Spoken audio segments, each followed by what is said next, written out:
Hi friends, என்னோடய சேனலை புதுசாக பார்க்குறீங்க அப்படின்னா லைக் பண்ணிவிட்டு ஷேர் பண்ணிவிட்டு கமெண்ட் பண்ணிவிட்டு வாங்க ஃப்ரெண்ட்ஸ், வீடியோக்குள்ளே போகலாம். இன்றைக்கி வந்து என்ன வீடியோ பார்க்குறேங்க அப்படின்னா கண்டிப்பாக ஸ்கிப் பண்ணாமல் பாருங்கள் ஃப்ரெண்ட்ஸ். இன்னொன்று வந்து இது என்னோடய சுச்சுவேஷனில் நடந்தது, ப்ளஸ் நாங்கள் இருக்கிற ஏரியாவில் இந்த சுச்சுவேஷன் நடந்தது, ப்ளஸ் 2012 எனக்கு தெரிஞ்ச ஹைதராபாத்லேயே நடந்தது friends. Be safety for women. இதை வந்து எதுக்கு நீங்கள் சொல்கிறீங்க அப்படின்னு சொல்லிட்டு நிறைய பேர் கேட்பீங்க. சேஃப்டியை பற்றி தான் ஃப்ரெண்ட்ஸ் சொல்ல வரேன். ஃபஸ்ட்டு வந்து எனக்கு தெரிஞ்சதை மட்டும் தான் நான் சொல்கிறேன். 2012 ஹைதராபாத்தில் நடந்துச்சு. 2024 பெங்களூரில் நடந்தது தான் ஃப்ரெண்ட்ஸ். ஆல்ரெடி பிஃபோராகவே வந்து ஒரு மேரேஜ் ஆகிடுச்சு. மேரேஜ் ஆனதுக்கப்புறம் வந்து என்னாச்சு அப்படின்னா அவங்களுக்கு வந்து டிவோர்ஸும் ஆகிடுச்சு. அதுக்கப்புறம் ஒரு குழந்தையும் ஆகிடுச்சு. குழந்தைய வந்து ரிலேஷன்லேயே வீட்லேயோ லாஸ்ட்லேயோ எங்கே சேர்த்துருப்பாங்கன்னு எனக்கு தெரியல. எனக்கு தெரிஞ்ச நியூஸை மட்டும் தான் நான் சொல்கிறேன். அவங்க வந்து உண்மையாக இருந்தவங்க ஒருத்தர் கூட இருந்திருக்கணும், சரிங்களா? அவங்க என்ன பண்ணியிருக்காங்க, இவங்க வந்து டியூட்டிக்கு போனதுக்கப்புறம் இன்ஸ்டாகிராமில் அப்படி இப்படி நிறையா ஏதோ பண்ணியிருக்காங்க, பட் நம்மளுக்கு தெரியல. ஸோ வந்து ஒரு கட்ட சுச்சுவேஷனில் அவனுக்கு தெரிய வந்ததுக்கப்புறம் வார்ன் பண்ணியிருக்கான். வார்ன் பண்ணதுக்கப்புறமும் வந்து அந்த லேடி வந்து கேட்காததுக்கப்புறம் வந்து அவன் என்ன பண்ணியிருக்கான், ஒன்று அவள் வந்து சேஃப்டியாக இருந்திருக்கணும். ஸோ எவ்வளோ சந்தேகப்படுறான்னு சொல்லிவிட்டு அவள் எப்படி இருந்திருக்கணும், ஒழுங்காக இருந்திருக்கணும். அதுவுமே இல்லை ஃப்ரெண்ட்ஸ். அவள் வந்து என்ன பண்ணியிருப்பான்னு நீங்கள் நினச்சிருக்கிறீங்க? அவன் வந்து என்ன பண்ணியிருப்பான்னு நினைக்கிறீங்க?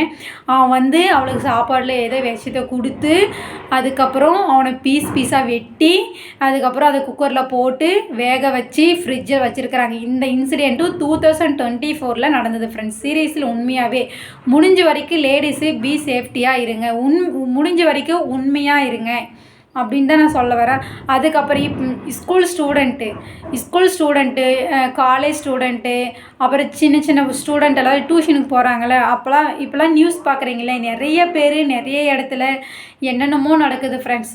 அதெல்லாம் கட்டுப்படுத்தணும் அப்படின்னா ஒரு சின்ன டிப்ஸ் தான் சொல்ல போகிறேன். How to use in pepper spray அப்படின்னா என்ன? இப்போ வந்து அது இப்போலாம் எனக்கு தெரிஞ்சு வந்து நிறைய இடத்துல இருக்குது ஃப்ரெண்ட்ஸு. பட் நான் என்னைக்கு யூஸ் பண்ணதில்லை. எனக்கு தெரிஞ்சு என்னோடய ஃப்ரெண்ட்ஸ் சைட்லையுமே வந்து அதை வச்சுருக்குறாங்க. இப்போ டியூஷனுக்கு போகிறாங்க, டியூஷனுக்கு நம்ம வந்து நினைப்போம் சின்ன குழந்தைய வந்து எதுவுமே பண்ண மாட்டாங்க, குழந்தைக்கு எதுவுமே தெரியாது, சின்ன குழந்தைய வந்து தொடக்கூட மாட்டாங்க, டச் பண்ண மாட்டாங்க அப்படின்னு சொல்லிட்டு நம்ம தான் நினைக்கிறோம் ஃப்ரெண்ட்ஸ். நம்ம நினைக்கிறது தான் உண்மையிலே பெரிய தப்பு நம்ம லைஃப்பில். ஏன்னு சொல்லி கேளுங்க. சின்ன பிள்ளைங்க இருந்தாலுமே அவனோட மைண்ட் செட்டு அவனுக்கு வேறு மாதிரி இருக்கும், சரிங்களா? அவனுக்கு தேவை 1 நிமிஷம் 2 நிமிஷம் வேலைக்காக அவனே 2 நிமிஷம் சந்தோஷத்துக்காக சைல்ட்ஹுட் ஏஜ்னே ஸ்பாயில் பண்ணுறாங்க. ஸோ அந்த ஸ்பாயில் பண்ணுறதுக்கு காரணம் எல்லாம் யார்? நம்ம பேரண்ட்ஸ் வந்து கண்டுக்காமல் ஸோ போயிட்டு வரா அப்படின்னு சொல்லிட்டு விடுறதுனால தானே அந்த மாதிரிலாம் மிஸ்யூஸ் பண்ணுறாங்க. முடிஞ்ச வரைக்கும் பேரண்ட்ஸு நம்ம குழந்தைங்கள வந்து ரொம்ப சேஃப்டியாக பார்த்துக்கணும். அதுக்கப்புறம் ஸ்கூல் போகிற ஸ்டூடெண்ட் வந்து நம்ம வந்து அவங்கக்கிட்ட வந்து பேசாமல் பழகாமல் பண்ணாமல் இருதுங்க அப்படின்னா அவங்க எப்படி ஃப்ரெண்ட்ஸ் நம்ம பக்கம் வருவாங்க? நீங்களே சொல்லுங்கள், தெரிஞ்சால் சொல்லுங்கள். ஃபஸ்ட்டு பாய்ஸ் மேலேயே குறை சொல்லலை, லேடிஸ் மேலேயே குறை சொல்லலை. ஓகே, பாய்ஸ் வராங்க அப்படின்னா நாம் லேடிஸ் அக்செப்ட் பண்ணாமல் தான் அவங்க வருவாங்களா? வருவாங்க. ஒரு சிலர் வந்து உண்மையாக இருக்கிறவங்களும் இருக்கிறாங்க, ஒரு சிலர் உண்மையாக இருந்து சந்தேகப்பட்டு சேம் அதே சூசைடு அங்கே இங்கே கூட்டிகிட்டு போயிட்டு பண்ணுறாங்க. 2024 ஒன்று நடந்திருக்கு தெரியுங்களா? ஹாஸ்டலில் தான் படிச்சிருக்கான். அவனுக்கு வந்து சந்தேகப்பட்டு ஓம்லர் என்னை கூட்டிகிட்டு போயிட்டு நெருப்பு வச்சு பண்ணியிருக்கிறாங்க. ஸோ நிறைய இன்சிடென்ட் பார்க்குறீங்க. பார்த்ததுக்கப்புறமும் நம்ம லைஃப்பில் வந்து யாருமே நம்பக்கூடாது ஃப்ரெண்ட்ஸ். நம்பிக்கை தான் வாழ்கின்றீங்களா? அதெல்லாம் சீரியஸ்லி போய் யாருமே நம்பக்கூடாது. லைஃப்பில் நம்ம எதுக்கு நம்பணும் அப்படின்னு சொல்லிட்டு நான் கேட்குறேன். ஸோ வந்து அதுக்கப்புறம் வந்து கல்யாணம் ஆனவங்களாம் வந்து வீட்டில் இருக்கும்போது யாராச்சும் வராங்க அப்படின்னு சொல்லிட்டு நம்ம உடனே கதவை திறக்கிறதுக்கு முன்னாடி நம்மளுக்கு வந்து ஒரு சேஃப்டி இருக்கணும். ஸோ அந்த சேஃப்டியை வந்து லாஸ்ட்டாக நான் வந்து என்னோடய வீடியோவில் வந்து உங்களுக்கு வந்து அட்டாச் பண்ணுறேன். ஸ்கிப் பண்ணாத பாருங்கள் ஃப்ரெண்ட்ஸ், உங்களுக்கு கண்டிப்பாக புரியும். இப்போலாம் வந்து உண்மையிலே சொல்கிறேன் ஃப்ரெண்ட்ஸ், என்னோடய லைஃப்லையுமே இந்த மாதிரி இன்சிடென்ட் நடந்திருக்குதுன்னு சொல்ல மாட்டேன், லைட்டாக நடந்திருக்குது. ஒர்க்குக்கு போகிற இடத்துல நம்மளை நம்பர் கொடுத்து மிஸ்யூஸ் பண்ணுறது, இதை வாங்கி கொடுக்குறேன், அதை வாங்கி கொடுக்குறேன், சாக்லேட் வாங்கி கொடுக்குறேன், கேக் வாங்கி கொடுக்குறேன், ஒரு 50 ரூபாய் சாக்லேட் 100 ரூபாய் சாக்லேட்டுக்காக நம்ம லைஃப்பை நம்ம ஸ்பாயில் பண்ணிக்கிறோம். ஸோ அது எல்லாமே வந்து நம்ம லைஃப்பில் தடுக்கணும் அப்படின்னா பி சேஃப்டி ஃபார் உமன்.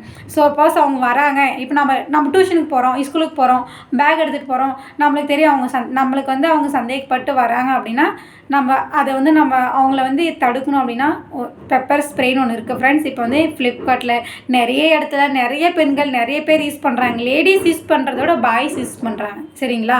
பட்டு லேடிஸ் நம்ம தான் யூஸ் பண்ணணும். ஸோ நம்மளுக்கே அந்த விஷயம் தெரியல. இப்போ அவங்க வராங்க அப்படின்னா அந்த ஸ்ப்ரே அடிச்சிட்டிங்க அப்படின்னா ஒரு 20 நிமிஷம் 30 நிமிஷம் எழவே மாட்டாங்க. கண்ணுக்கு அடிச்சிங்க அப்படின்னா கண்ணில் எரிச்சலாக இருக்கும். ஸோ அவனுக்கு ஒரு மாதிரியாக இருக்கும். ஸோ அந்த ஸ்ப்ரே அடிச்சிட்ட உடனே ஓடிட்டுங்க அப்படின்னா நம்ம சேஃப்டியை நம்ம தடுத்துக்கலாம். ஸோ வந்து வீட்டிலேருந்து நான் சின்னவங்களுக்கு வந்து ஒரு டெமோ காட்டுறேன் ஃப்ரெண்ட்ஸ். அந்த டெமோ வந்து ஸ்கிப் பண்ணாது பாருங்கள், அப்போ தான் உங்களுக்கு புரியும். ஸ்கிப் பண்ணி பார்த்தீங்க அப்படின்னா கண்டிப்பாக உங்களுக்கு தெரியாது. வாங்க டெமோவை பார்க்கலாம். அப்புறம் ஃப்ரெண்ட்ஸ், இங்கே நம்ம இந்த கதவு இருக்குல்ல, கதவுக்கு முன்னாடி வந்து அந்த ஸ்ப்ரே பாட்டில் மாட்டி வச்சுட்டு சப்போஸ் நம்மளுக்கு வந்து வீட்டில் இருக்கிறோம், கல்யாணம் ஆகிற பெண்ணுங்கள் அந்த மாதிரி வீட்டில் இருக்கிறோம் அப்படின்னா கதவை திறந்து அந்த ஸ்ப்ரே பாட்டில் அடிச்சிட்ட உடனே அவங்க வந்து அடித்த உடனே வந்து நல்லா கண்ணு மொழி ஒரு மாதிரி மயக்கம் போட்டுருவாங்க. மயக்கம் போட்டதுக்கப்புறம் நம்ம வந்து அந்த மாதிரி கூட எட்டா போயிடலாம், இந்த வீடு லாக் பண்ணிட்டு போயிடலாம் ஃப்ரெண்ட்ஸ். எனக்கு தெரிஞ்சு பி சேஃப்டி ஃபார் உமன்னா பெப்பர் ஸ்ப்ரே இதை வந்து நீங்கள் யூஸ் பண்ணி ட்ரை பண்ணி பாருங்கள். வாங்கிட்டு வந்து வீட்டில் வையுங்க ஃப்ரெண்ட்ஸ். உங்களுக்கு எல்லாமே வந்து இது வந்து ஒரு சேஃப்டிக்காக இருக்கும் ஃப்ரெண்ட்ஸ். இந்த வீடியோ பிடிச்சிருந்து அப்படின்னா லைக் பண்ணிவிட்டு ஷேர் பண்ணிவிட்டு கமெண்ட் பண்ணிவிட்டு திரும்ப போங்க ஃப்ரெண்ட்ஸ். பாய்.